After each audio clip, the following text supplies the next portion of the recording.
The spacefaring vessel Avalon, cruising through the cosmos, is en route to a settled planet named Homestead 2. All living quarters on board are vacant as the ship navigates on autopilot. Its population of 258 crew members and 5,000 passengers is in a state of hibernation. Out of the blue, the ship crosses paths with an asteroid belt, which starts to weaken its protective shields. In response, power is redirected to reinforce the primary shield, but the ship is headed directly for a massive asteroid. Without warning, the asteroid collides with the ship, causing a range of system malfunctions. The ship initiates self-repairs, but one of the hibernation pods unexpectedly activates. The person roused from hibernation is Jim Preston, a mechanical engineer. His pod opens, and an automated system assists his awakening, informing him that he has spent 120 years in suspended animation and that the vessel is a mere 4 months away from reaching Homestead 2. Jim is told that he can relish the luxurious amenities of the ship during this time.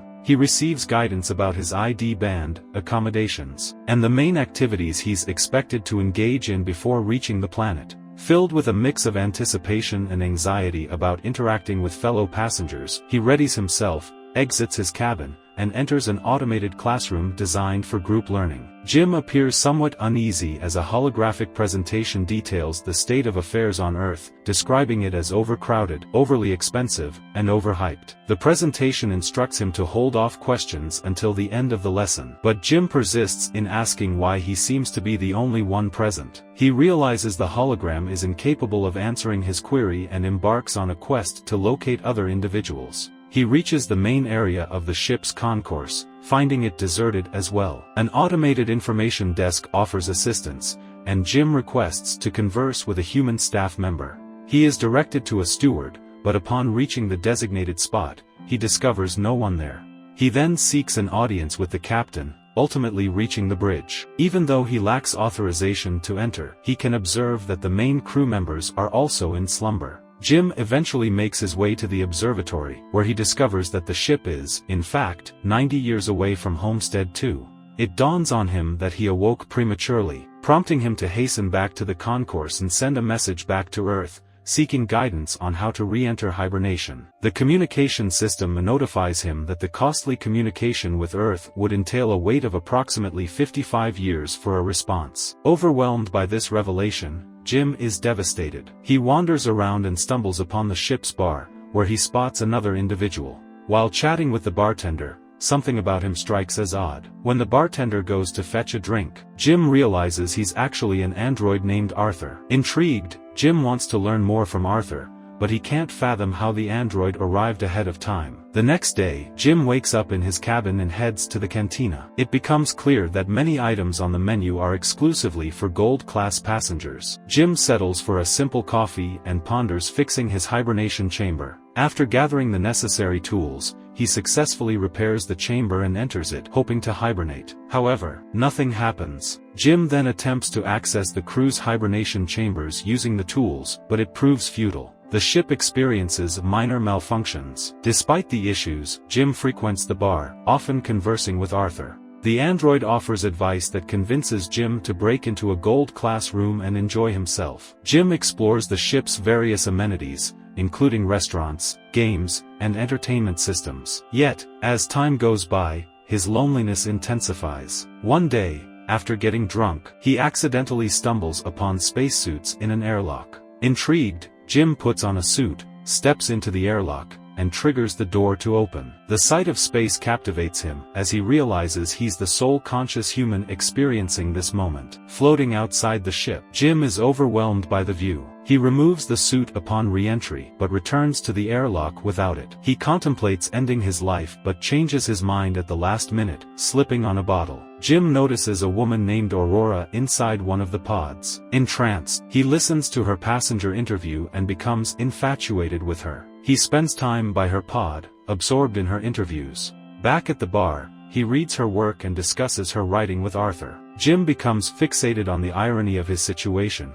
traveling to another planet for a better life, only to miss his destination and discover his ideal woman who remains out of reach. he becomes determined to awaken Aurora. He talks to Arthur about it, but the android fails to grasp the dilemma. If Jim wakes Aurora for his own desires, he'd condemn her to the same stranded fate on the ship, ultimately leading to her death. Jim initially decides against it, but over time he can't shake the thought. Eventually, he changes his mind. He goes to her compartment and successfully activates it. While she's going through the awakening process like he did, he conceals himself and returns to his room. A bit later, he heads to the main area, hoping to locate her. Lo and behold, she's there, just as bewildered as he was a year ago. Jim lets her know they're the sole ones awakened and escorts her to the observatory. He then explains that he can't access the crew or main ship commands. This news rattles Aurora, and she wants to return to her compartment. When they reach it, Jim clarifies that there's no special gear to help them hibernate again, effectively revealing they're stuck. They return to the main area, and he suggests she rests, considering she's just emerged from hibernation. Sympathetic toward him for enduring over a year alone on the ship, she joins him in the cantina. Jim feels remorseful about his actions and confides in Arthur not to disclose that he was the one who woke her up. The following day, Aurora awakens and seeks information about the hibernation pods at the automated desk. Jim accompanies her, and they head to grab breakfast. As they leave, the info desk malfunctions. In the cantina, Aurora notices Jim has been eating the same breakfast for more than a year, so she arranges for a higher-class menu. They discuss the possibility of fixing the pods, but Aurora isn't ready to give up. Unlike Jim, she searches the infirmary, pores over research documents, and eventually ends up at the crew's hibernation quarters, attempting to force the doors open. Throughout the ship, Jim notices additional malfunctions occurring. Later on, Aurora expresses her discontent with life on the Avalon. She engages in activities like writing, jogging, and swimming, becoming increasingly aware of her situation. She interviews Jim in the cantina, curious about his backstory. Initially, he responds with company slogans but then opens up, expressing his desire to become someone on the new world, to build a life there. In due course, they find themselves in the observatory, and Aurora finally reveals her purpose for being on the ship. Unlike the other passengers, she possesses a round-trip ticket. Her plan was to spend a year on Homestead 2 and then return to Earth, becoming the first journalist to achieve this feat and penning an extraordinary story. As Aurora loses hope in resolving their predicament, Jim devises a way to uplift her spirits. He takes her out dancing, to the movies, and to play basketball. Finally, he takes her to the bar to meet Arthur. She chills out for a bit, until the reality of their situation hits her. Jim is left by himself with the android, feeling really bad about what he's put her through. In the next moment, he's seen messing around with something, and on the other side, Aurora strolls into the observatory and finds a tiny Chrysler building replica he crafted for her. After a while, they go on a date at the bar. They have dinner and swap stories about their lives. She confides in him about losing her father when she was a teenager. After dinner, Jim takes Aurora to the airlock, and they suit up in spacesuits for a spacewalk together. Jim finally has someone to share that incredible experience with. He turns off the magnets on their boots, and they float together in space. They come back inside, share an immediate kiss, head back to his cabin, and spend the night together. Soon after, they start living like a couple. Aurora moves into his cabin and writes about her life on the ship. They run together, eat together, and sleep together. Jim explores the ship further and discovers the hydroponics bay. He brings Aurora flowers. One day, as the ship passes by a red giant, they go to the observatory to watch it. It's Aurora's birthday, so later that night they celebrate in one of the ship's restaurants and then at the bar. While Jim goes to the bathroom to get the ring he made for Aurora, she chats with Arthur in the bar. Arthur accidentally reveals that Jim woke her up on purpose, not realizing he was supposed to keep that a secret. Suddenly, Jim returns, and she confronts him in utter disbelief. She angrily runs away in a panic. Jim returns to his cabin only to find all her belongings gone. The next day, he runs into her in the cantina, but she flees as soon as he speaks. Aurora is at her wit's end. One night, she storms over to Jim's cabin, physically attacking him in her rage, wanting to kill him. Using the ship's communication system since she keeps avoiding him, Jim attempts to apologize and explain his actions to her. He confesses he fell in love with her, but Aurora remains unfazed. She cannot forgive him for taking away her life. One night, while Jim is in his cabin, another malfunction occurs. The ship encounters a critical error, and the main command center shuts down. Later, he enters an elevator, and it malfunctions. Aurora enters the main area and discovers that Jim has planted a tree there. She then heads to the cantina, where the food dispenser is also malfunctioning. They both hear the voice of the deck chief over the intercom, asking about the tree's origin. They rush to the main area and find Gus Mancuso standing by Jim's tree. After introductions, they inform the chief about the ongoing malfunctions. Mancuso takes them to the bridge, where he realizes there's something wrong with the ship, but they need to manually check the system information. As they leave the bridge, a robot nearly falls on them. They inform Mancuso that malfunctions are happening all over the ship more frequently. Mancuso is puzzled by this and shows them how to collect data. He inspects the pods, and Jim joins him. Jim figures out what happened with Aurora's pod. The deck chief is appalled by Jim's actions. Later, at the bridge, as Mancuso reviews the collected data, Aurora joins him. They discuss the situation with her pod, but he informs her that there's nothing he can do about it. Jim walks in carrying the 16th broken robot. Mancuso is hit by hibernation sickness, so he goes to rest. However, as he exits, he coughs up blood. Later that night, Aurora can't sleep, so she decides to go for a swim. Unexpectedly, the ship experiences gravity loss, causing her to start drowning as the pool water drifts with her due to the absence of gravity. The gravity drive eventually resets, and she narrowly escapes. Both Jim and Aurora coincidentally meet while searching for Mancuso. Together, they reach the bridge and gradually uncover the ship's ongoing issues. Mancuso deduces that a major system failure occurred 2 years prior, which has led the ship to compensate for the loss. It becomes clear that they need to identify and fix the root cause of the failure, as the entire ship is struggling to cope. Failure to address this could leave the vessel stranded.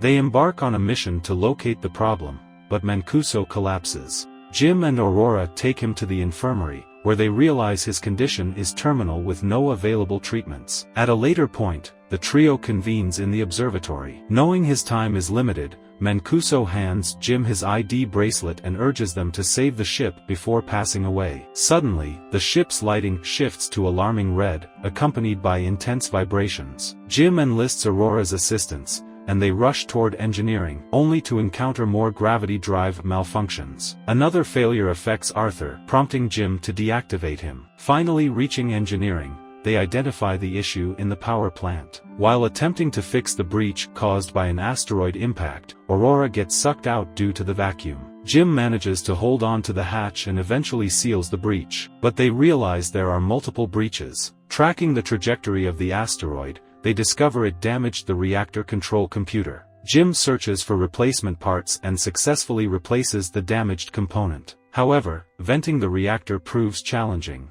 leading Jim to realize he must open the vent door from the ship's exterior. The duo heads to the airlock, where Jim prepares to venture outside. He entrusts Aurora with Mancuso's bracelet, as he might not return. Aurora helps him suit up and expresses her fear of losing him. In the airlock, as Jim prepares to exit, Aurora shares her feelings, hoping for his safe return. Back at the reactor, the temperature reaches critical levels, causing a bolt to strike Aurora's arm. Meanwhile, Jim struggles to open the vent door from outside. With determination, Jim decides he must physically hold the vent door open for the reactor to vent properly. He communicates this plan to Aurora, who is apprehensive but ultimately agrees to carry it out. Despite their argument, Jim emphasizes the importance of saving the ship's crew. Aurora initiates the venting process, successfully releasing the reactor's pressure. Unfortunately, the fumes push Jim away and break his tether, causing his suit's pressure to drop. Jim informs Aurora of his situation,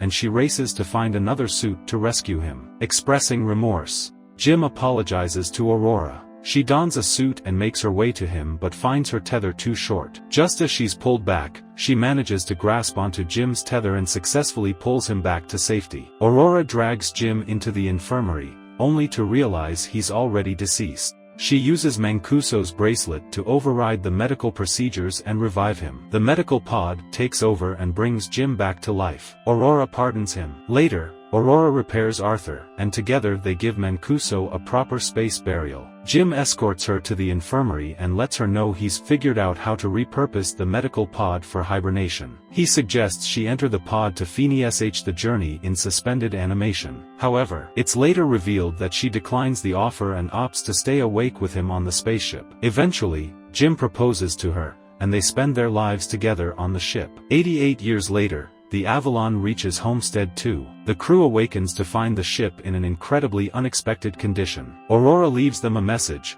recounting the story of her and Jim's life aboard the ship while the rest of them were in slumber.